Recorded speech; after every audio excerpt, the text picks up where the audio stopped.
Welcome to a video from thedigitallife.com. This video I'm going to have a quick look at 22000.184 for Windows Insiders on the beta channel. And in fact, there's very little to show you on this build.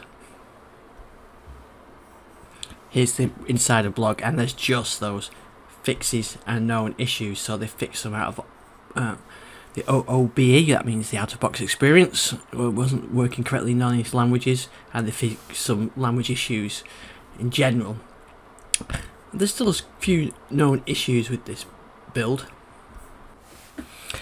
There's still some known issues with this build. Microsoft are working on these things. Don't forget, this build, our 22000, is what will be the October 5th release date, the October 5th version of Windows 11, the .178 or the 184 in this case. That's sort of the patch to that. And I'm sure there'll be one each week until the October 5th release.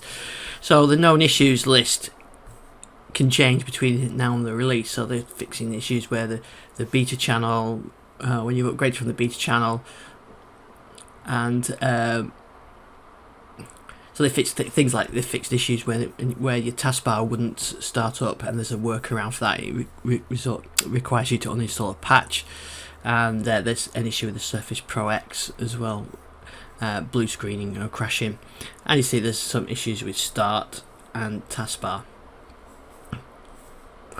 but that's really it. So really, this is probably one of the last videos I'll do of these minor incremental builds, and now carry on focusing on complete new builds that come down the dev channel. But that's it for 22000.184. Pretty close to release, October 5th of Windows 11, and we'll get these minor patches for it now. And on the dev channel, they're off doing testing of potential future builds of Windows 11. So thanks for watching. I can't really show you a lot more. Look out for my full review of Windows 11 coming soon, and I'll see you on the next video.